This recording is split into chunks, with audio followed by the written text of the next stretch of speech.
Ladies, last week we saw Jesus arrive in Jerusalem with crowds welcoming him as a royal king, and we noticed, however, that their expectations of this Messiah were mismatched with God's. We then saw Jesus being questioned and his authority challenged by Israel's religious leaders, whilst he, through parables, exposed their pride and hypocrisy, warning them of God's righteous judgment for rejecting his Messiah. We felt the conflict rising, a clash of kingdoms, and we see more this week in chapter 22. 3 things are evident: truth, traps, and triumph. Number 1, truth.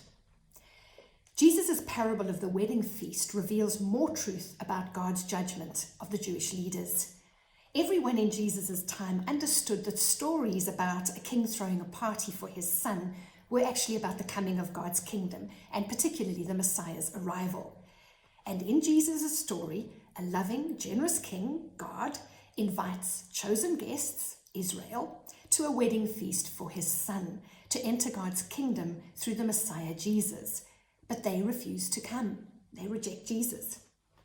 God sends out many servants at different times, Old Testament and New Testament prophets like John the Baptist. But Israel rejects the call to come, abusing and even killing some of God's servants. And angry, God burns these people's city. This is Jerusalem in AD 70. But the party goes ahead, and God sends out new servants to invite people from all nations and backgrounds to come. And they do. They are thrilled to be included, accepting God's free feast and wedding clothes. Everyone is dressed the same, in God's garments of salvation and robes of righteousness. But one man at the party doesn't wear wedding clothes, thinking his own are good enough. And he's noticed by the king and thrown out. Now, here in the story is where Jesus points out truth and judges the Jewish leaders. They and those in Israel like them are this man. Although called, they have chosen not to respond to God, refusing his salvation gift in Messiah Jesus, pridefully and self-righteously believing that their best is good enough for entry into God's kingdom. However, they have no place. Number 2, traps. The religious leaders know that Jesus is referring to them in his parable, and they are really offended. So to retaliate, they draw him into conversation by posing trick questions, trying to trap him into saying something that will discredit him or give them cause to arrest him. And we see 3 attempts. First, by the Pharisees and Herodians, who didn't usually get along, but joined forces against Jesus. Their question is political, about paying taxes to Rome, a very contentious issue. And Jesus' response questions how they can truly be loyal to God when they're keeping Caesar happy, so as to enjoy the power and benefits of the worldly Roman kingdom. The second question asked by the Sadducees is about marriage in the afterlife, an unrealistic, ridiculous question. They don't even believe in life after death, declaring that the soul dies with the body. And so their question is hypocritical. It's intended to rubbish the idea of resurrection. And Jesus shows that the Sadducees, who pride themselves on knowing the Jewish scriptures, have missed the real meaning of scripture and know nothing of God's power to raise the dead to new life and his future resurrection plan for all his people. The third question is another by the Pharisees about priorities. Of the 613 commandments in Jewish law, which is the greatest? Jesus takes the focus on the area of achievement back to grace. A place in God's kingdom is because of God's unmerited love gift of salvation, not human performance.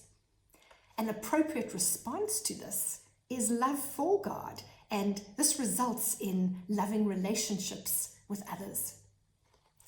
In each scenario, using counter questions and the authority of Scripture, Jesus exposes his opponents' traps and their pride-fueled, hypocritical hearts. Number 3, triumph. Now, we've seen the religious leaders initiating conversations with Jesus, but next he begins the dialogue, asking them a question. What do you think about the Christ, the Messiah? Whose son is he? The Pharisees' answer reflects inherited Jewish assumptions and expectations of the Messiah.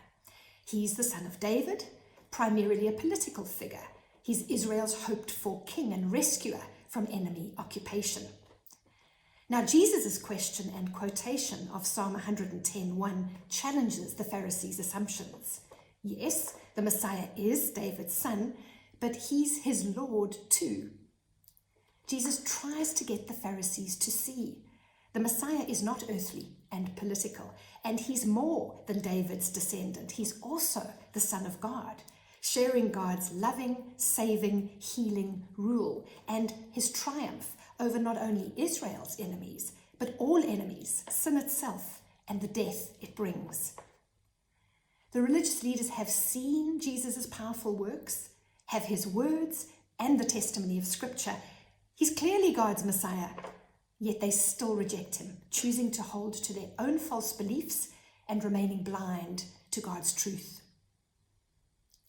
So, what's in Matthew 22 for us?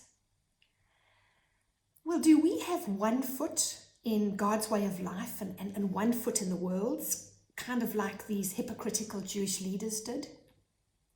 Where's our loyalty, ladies? Is loving and serving God really our top priority? Are we living authentically, or are we presenting an image of being a Jesus follower that isn't an honest reflection of who we truly are? And how is this impacting our relationships with people around us?